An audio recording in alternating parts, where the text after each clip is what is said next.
తిరగటం నిలిచిపోతే ఏమవుతుంది? ఎప్పుడైనా మీకు ఈ సందేహం వచ్చిందా? అసలు భూమి తిరగకపోతే పరిస్థితి ఏంటి అని ఎప్పుడైనా ఆలోచించారా? దీనిపై ప్రముఖ ఖగోళ భౌతిక శాస్త్రవేత్తలు ఏమంటున్నారు? భూమి తిరగటం ఆగిపోతే అంత భయానకంగా ఉంటుందా?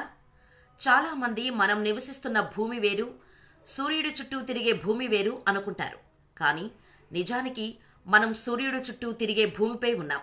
కానీ ఈ విషయాన్ని చాలామంది అర్థం చేసుకోలేకపోతున్నారు. అయితే మీకు ఇదంతా విన్న తర్వాత ఓ సందేహం రావచ్చు. భూమి గిరిగిరా తిరుగుతున్నా మనకు ఎందుకు కళ్ళు తిరగటం లేదు? బస్సుల్లో, రైల్లో వెళ్తున్నప్పుడు ఆ వేగాన్ని ఫీల్ అవుతాం. కానీ అంతకంటే వేగంగా కదులుతున్న భూమిపై ఉన్నా మనం ఆ వేగాన్ని ఎందుకు గుర్తించలేకపోతున్నాం అనే విషయాలను మనం ఈ వీడియోలో తెలుసుకుందాం. భూమి తన చుట్టూ తాను తిరుగుతూ సూర్యుడి చుట్టూ తిరుగుతుందని మనం చిన్నప్పుడే తెలుసుకున్నాం. మరి భూమి ఎంత వేగంతో తిరుగుతుందో మీకు తెలుసా? గంటకు దాదాపు 1000 కిలోమీటర్ల వేగంతో తిరుగుతుంది. ఏంటి, నమ్మకం కలగటం లేదా? భూమి 23 గంటల 56 నిమిషాల్లో 4 సెకన్లలో సుమారు 40,075 కిలోమీటర్లు తిరిగేస్తుందట. అయితే భూమి అంత వేగంగా తిరుగుతున్నా మనకు ఆ ఫీల్ ఎందుకు రావటం లేదనే సందేహం మీకు రావచ్చు. దీనికి కారణమేంటో ఇప్పుడు తెలుసుకునే ప్రయత్నం చేద్దాం. భూమి తిరిగే వేగం, కక్ష్య వేగం ఒకే విధంగా ఉంటాయి. కాబట్టి మనకు తిరుగుతున్న అనుభూతి కలగదని శాస్త్రవేత్తలు అంటున్నారు. భూమి తిరగటం గురించి స్టడీస్, కొత్త కొత్త విషయాలు కనుక్కోవటం జరుగుతూనే ఉంది. Independence space research organisation, NASA వంటి పరిశోధనల ప్రకారం ఉన్నట్టుండి భూమి తిరగటం ఆగిపోతే ఏమవుతుందనే విషయాలను అంచనా వేశాయి. భూమి వంపులు తిరుగుతున్నట్టు ఉంటుంది. అందుకే గురుత్వాకర్షణ శక్తి భూమిపై సరైన విధంగా ఉంటుంది.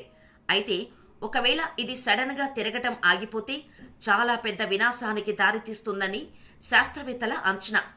భూమి ఒకసారి తన చుట్టూ తాను తిరగటానికి 24 గంటలు పడుతుందట. దీనివల్ల మనకు డే అండ్ నైట్ అనే కాలమానం నడుస్తుంది. కానీ ఒక్కసారిగా భూమి తిరగటం ఆపేసిందంటే డే అండ్ నైట్స్ పై ప్రభావం చూపిస్తుందట.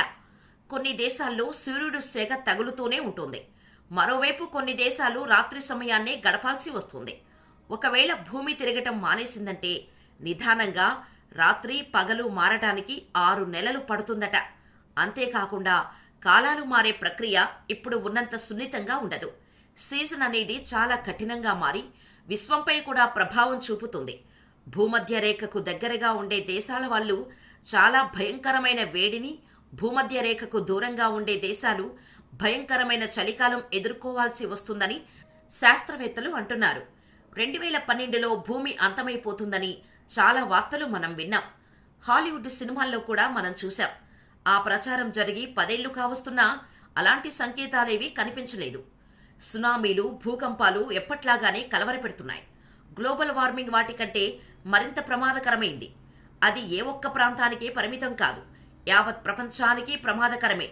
ఇక అంతరిక్షంలో తిరిగే గ్రహ శకలాలతో కూడా భూమికి ముప్పు ఉంది. అది అకస్మాత్తుగా జరిగే ప్రక్రియ. మరి భూమి తిరగటం నిలిచిపోతే అది మరింత ప్రమాదకరం, వినాశనం కనీ విని ఎరుగని విధంగా ఉంటుంది. నిజానికి భూమిని ఆపే శక్తి దేనికీ లేదు. వాతావరణంలోని ఏదీ భూమిని తిరగకుండా ఆపలేదు. చెప్పాలంటే ఈ భూమి 450 కోట్ల సంవత్సరాల కిందట ఏర్పడినప్పటి నుంచే తిరుగుతోంది. విశ్వంలో వివిధ గ్రహాల మధ్య ఉండే ఆకర్షణ, వికర్షణ బలాలు, చందమామ ప్రభావం, సముద్ర అలలు ఇవన్నీ భూమిని గిరిగిరా తిరిగేలా చేస్తున్నాయి. అందువల్ల భూమి ఒక్క క్షణం కూడా ఆగదు. అది తిరిగే వేగంలో కూడా మార్పులు పెద్దగా రావు. అమెరికన్ మాజీ టీవీ, రేడియో హోస్ట్ 2013లో స్టార్ టాక్స్ రేడియోలో ప్రసారమైన కార్యక్రమంలో దీని గురించి నీల్ డిగ్రాస్ టైసన్ ని ప్రశ్నించారు. ఇందుకు టైసన్ చెప్పిన సమాధానం విని అంతా ఆశ్చర్యపోయారు. అక్షాంశం ఆధారంగా భూమి తిరుగుతున్నప్పుడు మనం తూర్పు దిశగా గంటకు 800 మైళ్ల వేగంతో భూమితో కదులుతున్నాం. భూమి తిరగటం ఆగిపోతే 800 మైళ్ల వేగంతో పడిపోతాం. ఈ చర్య భూమి మీద ఉన్న ప్రతి ఒక్కరిని చంపుతుంది. ప్రజలు కిటికీల నుంచి ఎగురుతూ ఉంటారు. అది భూమిపై అందరికీ బ్యాడ్ డే అవుతుంది అని తెలిపారు. ఎప్పుడైతే భూమి ఆగిపోతుందో అప్పుడు ఓషన్ కరెంట్స్ ఆగిపోతాయట. సముద్రాలపై గాలి భూమిని చేరదట. భూమిపై వేడి విపరీతంగా పెరిగిపోయి చెట్లు, చేమలు అన్నీ కాలిపోతాయట. కారు చిచ్చులతో భూమి అగ్నిగోళంలా మారుతుందని శాస్త్రవేత్తలు చెబుతున్నారు. దీంతో సముద్రాలు కుతకుత ఉడుకుతూ నీరు ఆవిరైపోయి భూమి అంగారక గ్రహంలా మారిపోతుందని, భూమి ఆగిపోతే చంద్రుడికి కూడా సమస్యేనని, దీంతో చంద్రుడు తన శక్తితో భూమికి చెందిన చాలా వాటిని లాక్కుంటుందని శాస్త్రవేత్తలు అంచనా వేస్తున్నారు.